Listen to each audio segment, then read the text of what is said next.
Hello दोस्तों, हमारे YouTube channel में आपका स्वागत है। दोस्तों, हमने हमारे YouTube चैनल के लास्ट वीडियो में आपसे डिस्कस किया था कि आप कैसे जान सकते हैं कि आपकी बॉडी में विटामिन B12 की डेफिशिएंसी है या नहीं। और हमने आपको बताया था कि आप कैसे नेचुरल वेज में अपनी बॉडी को विटामिन B12 दे सकते हैं। आज हम आपसे एक ऐसे ही इम्पॉर्टेंट विटामिन के बारे में बात करेंगे जिसकी डेफिशिएंसी बहुत ज़्यादा कॉमनली पाई जाती है और आप कैसे अपनी बॉडी में उस विटामिन की डेफिशिएंसी को नेचुरल वेज में पूरा कर सकते हैं। दोस्तों, हम बात करेंगे विटामिन डी के बारे में। दोस्तों, हिंदुस्तान में बहुत ज़्यादा ऐसी स्टडीज़ की गई हैं और उन स्टडीज़ में ये पाया गया है कि विटामिन डी की डेफिशिएंसी बहुत ज़्यादा कॉमनली देखने को मिलती है। ऑलमोस्ट 34 to 80% इंडिविजुअल्स में विटामिन डी का लेवल कम पाया जाता है। इसका मतलब ये है कि हमारी बॉडी में विटामिन डी की डेफिशिएंसी बहुत कॉमनली पाई जाती है और आपको रेगुलरली टेस्ट करवाना चाहिए विटामिन डी का, ताकि आप टाइमली जान सकें कि आपको विटामिन डी की कमी है या नहीं। हम आपको बताएंगे कि विटामिन डी आपकी बॉडी के लिए इतना इम्पोर्टेंट क्यों होता है। दोस्तों, जब भी किसी इंसान के शरीर में विटामिन डी की कमी होती है तो उसकी बॉडी में कैल्शियम और फॉस्फोरस की एब्जॉर्प्शन कम हो जाती है।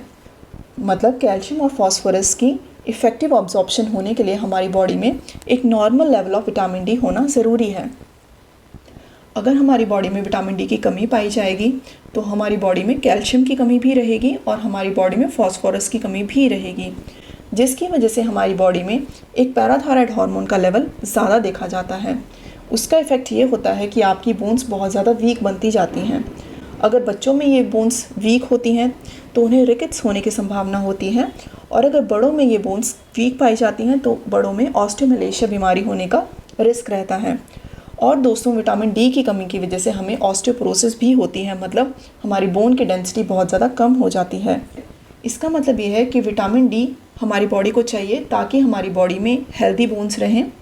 और विटामिन डी के एक्स्ट्रा स्केलेटल बेनिफिट्स भी होते हैं, मतलब हमारी हेल्दी बोन्स के अलावा हमारी बॉडी में विटामिन डी की बहुत ज़्यादा इंपॉर्टेंस होती है, जिसमें सबसे पहले आती है इम्यूनिटी।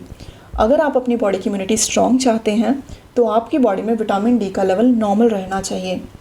और अगर आपकी इम्यूनिटी स्ट्रॉन्ग रहेगी तो आपको रिकरेंट इन्फेक्शंस, मतलब आपको बार बार इन्फेक्शंस जैसे कि ट्यूबरकुलोसिस या फिर अपर रेस्पिरेटरी ट्रैक इन्फेक्शंस होने का रिस्क कम रहता है। और दोस्तों, बहुत बार ये देखा गया है कि बहुत ज़्यादा ऐसी ऑटोइम्यून डिजीज़ हैं जैसे कि मल्टीपल स्क्लेरोसिस और ब्रोंकियल एस्थमा, जिनमें विटामिन डी के कम होने को पाया गया है। मतलब अगर आपकी बॉडी में विटामिन डी के रिजर्व्स अच्छे रहते हैं तो आपकी इम्यूनिटी इंप्रूव रहती है और आपको ऑटोइम्यून डिजीज़ होने का रिस्क कम रहता है। और दोस्तों, ये देखा गया है कि अगर आपकी बॉडी में एक adequate amount of vitamin D रहेगा तो आपको हार्ट डिजीज़ होने का रिस्क कम रहता है और आप अपने आप को टाइप 2 डायबिटीज़ होने से प्रिवेंट कर सकते हैं। विटामिन डी का रोल होता है हमारी न्यूरोसाइकेट्रिक हेल्थ में भी, मतलब हमारे बहुत ज़्यादा मूड डिसऑर्डर्स जो हैं वो विटामिन डी की डेफिशिएंसी से भी पाए जाते हैं। दोस्तों, अब हम बताएंगे कि what are the reasons for vitamin D deficiency, मतलब विटामिन डी डेफिशिएंसी होने के क्या क्या कारण रहते हैं। जो सबसे पहला और सबसे इम्पॉर्टेंट फैक्टर होता है वो होता है इनएडिक्वेट एक्सपोजर टू सनलाइट। आजकल ये देखा गया है कि हम हमारी बॉडी को एडिक्वेट सन एक्सपोजर नहीं दे पाते, जिसकी वजह से हमारी बॉडी में विटामिन डी की कमी रहती है। दोस्तों, ये देखा गया है कि हमारी बॉडी में विटामिन डी का लेवल इन्वर्सली प्रोपोर्शनल होता है हमारे BMI के। मतलब जैसे जैसे हमारा वेट बढ़ता जाता है वैसे वैसे हमारी बॉडी में विटामिन डी का लेवल कम कम पाया जाता है।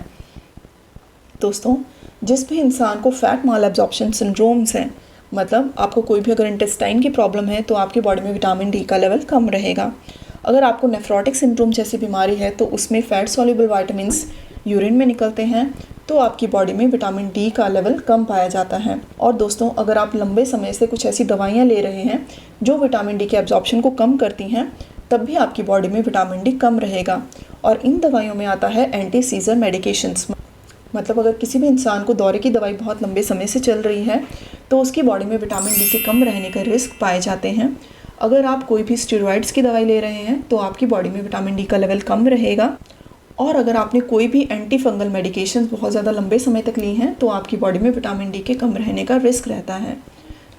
अब हम आपको बताएंगे कि आप कैसे जान सकते हैं कि आपकी बॉडी में विटामिन डी की डेफिशिएंसी है या नहीं।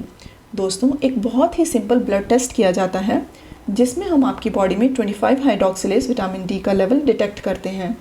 अगर आपकी बॉडी में 25 hydroxylase vitamin D less than 20 nanogram पर ml है तो आपको विटामिन डी की डेफिशिएंसी से डायग्नोज किया जाता है।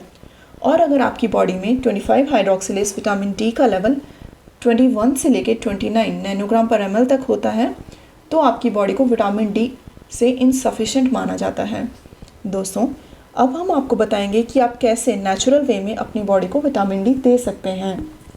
दोस्तों, हमने आपको बताया है कि नेचुरल जो बेस्ट सोर्स होता है विटामिन डी का वो होता है सनलाइट। मतलब आपको आपकी बॉडी को एक एडिक्वेट सन एक्सपोजर देना है।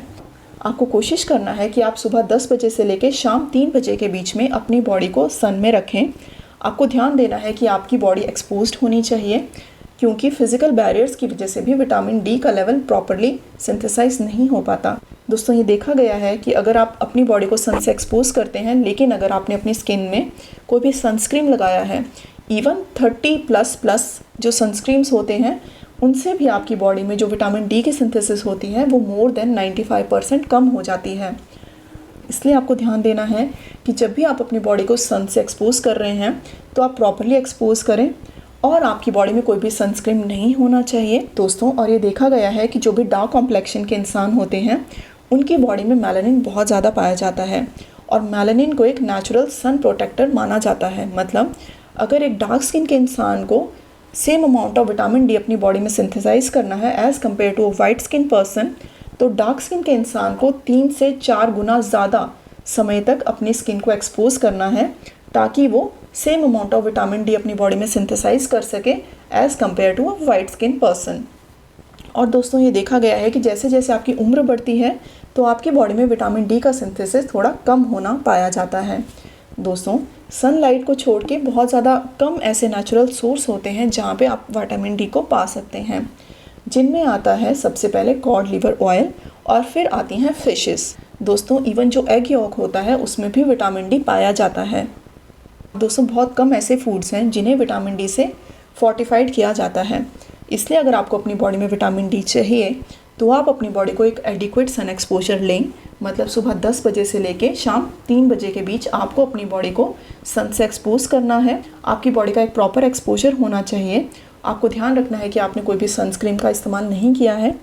और अगर आप एक डार्क स्किन इंडिविजुअल हैं तो आपको 3 या 4 टाइम्स ज़्यादा ड्यूरेशन का सन एक्सपोजर चाहिए as compare to white skin person, so that आप नॉर्मल विटामिन डी अपनी बॉडी में सिंथेसाइज कर सकें। और दोस्तों, बाकी जो नेचुरल चीज़ें होती हैं जिनसे आप विटामिन डी पा सकते हैं वो हमने आपको बताया, कॉड लिवर ऑयल, फिशेस और एग यॉक। इसलिए दोस्तों, अगर आपको कभी भी विटामिन डी की डेफिशिएंसी से डायग्नोज किया जाता है तो आप अपने डॉक्टर से ज़रूर मिलिए ताकि आप जान सकें कि क्या आपको सप्लीमेंट्स की ज़रूरत है या नहीं। क्योंकि अगर आपकी बॉडी में विटामिन डी नॉर्मल रहेगा तो आपकी बोन्स हेल्दी रहेंगी, आपको फ्यूचर में ऑटोइम्यून डिजीज़ का रिस्क कम रहेगा और आप अपनी बॉडी की इम्यूनिटी को इम्प्रूव कर सकते हैं, आप अपने हार्ट की हेल्थ को इम्प्रूव कर सकते हैं, आप अपने आप को टाइप 2 डायबिटीज़ से प्रिवेंट कर सकते हैं और आपकी न्यूरोसाइकेट्रिक हेल्थ बहुत ही फिट रहती है अगर आपकी बॉडी में normal amount of vitamin D रहेगा तो। दोस्तों, अगर आपको हमारा ये वीडियो इन्फॉर्मेटिव लगता है तो प्लीज़ हमारी वीडियो को ज़रूर लाइक कीजिए, हमें कमेंट सेक्शन में कमेंट करके ज़रूर बताइए और हमारी वीडियो को प्लीज़ शेयर कीजिए और हमारे चैनल को सब्सक्राइब करना ना भूलें और हमारे चैनल का नोटिफिकेशन बेल आइकन ज़रूर दबाएं ताकि हमारे हर वीडियोस की आपको इन्फॉर्मेशन सबसे पहले मिल सके। Thank you so much.